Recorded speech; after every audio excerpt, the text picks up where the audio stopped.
وہ ابلیس کے سوا نہیں ہو سکتا ہے. یہ بات میں نے اس لیے کہی کہ آپ لوگ بھی عقل کا استعمال کریں گے، اور اہل بیت اطہار علیہ السلام نے ہمیشہ ہمیں جو مشورہ دیا ہے وہ عقل کا مشورہ دیا ہے. ہم بھی ہمارے لیے رہنما اور ہادی ہے. ہمیں ان چیزوں میں حق و باطل میں تمیز کرنا کربلا نے سکھایا ہے ہمیں. لہٰذا ہم اگر کربلائی ہیں تو ہمیں تمیز کرنے کی عادت ہونی چاہیے، ہے نا، اور یہ پہچان ہونی چاہیے کہ فنا اور بقا کی جو ذمہ داری قدرت نے طریقہ بتایا ہے قرآن میں وہ ہمارے سامنے ہے. عزیزو یاد رکھیے گا، اگر ہم نے اس کا استعمال نہیں کیا تو ہم کامیاب نہیں ہو پائیں گے. اب اس گاؤں کے اندر میں ایک مثال دے سکتا ہوں کہ آپ یہ محسوس کریں کہ آپ یہ کہتے ہیں کہ صاحب ہم کس کے ساتھ دیں، کس کے ساتھ رہیں، کس کا دامن پکڑیں، کس سے مدد مانگیں، کس کے پاس جائیں. ہم نے کہا دیکھو ہمارے پاس جو چین ہے وہ اہل بیت اطہار علیہ السلام کی ہے.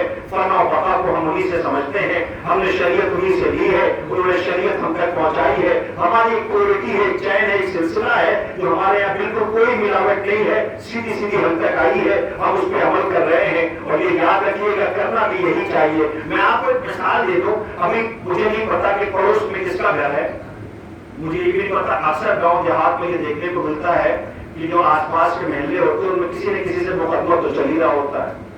یہ ہوتا ہے، یہ ہمارے یہاں ہے. جب ہوتا ہے تو اکثر ہوگا کہ ان کے یہاں جانور بھی پلے ہوں گے. اب ان کے کوئی اگر بکری ہو اور خدا نہ کرے وہ چھوٹ جائے، چھڑا لے اور اس کھیت میں چلی جائے جس سے مقدمہ چل رہا ہے، تو کیا ہوگا؟ ایک ہنگامہ ہوگا. اور کیا ہوگا؟ کیا ہوگا کہ ان کی بکری کھیت میں پہنچ گئی. یہ بھائی اس میں بکری کی کیا غلطی ہے؟ وہ جانور ہے. آخری بات تو سرحد مسائل میں جا رہا ہوں، توجہ سے سنیے گا. وہ بکری ہے، اس کی کیا غلطی؟ مقدمہ آج سے چل رہا، بکری بیچاری کا کیا ہے؟ وہ بکری ہے، جانور ہے. جانور کا کام ہی ہے کہ بھوک لگی تو کھائے. حیوان ہے نا. میں نے پہلے بھی کہا اللہ نے قرآن مجید میں دو لفظ بڑے شوق سے استعمال کیے. ایک ہے آدمی، دوسرا ہے. آخری فیصلہ لے کے جا رہا ہوں پوری مجلس کا فیصلہ ہے جو آپ کے حوالے کر رہا ہوں. ایک ہے آدمی، دوسرا ہے انسان. قرآن یہ چاہتا آدمی سے انسان بنا دیا جائے. حیوان یہ وجود کا نام ہے، آدمی اخلاقی وجود کا پیکر ہے انسان. اب توجہ کیجیے گا، مثال دے رہا ہوں، آپ سے کیسے قبول کریں گے یہ آپ جانے، اور یہی سے سر مسائل میں داخل ہو جاؤں گا. بکری چھوٹی اس نے کھایا اس لیے کہ یہ ہے حیوان.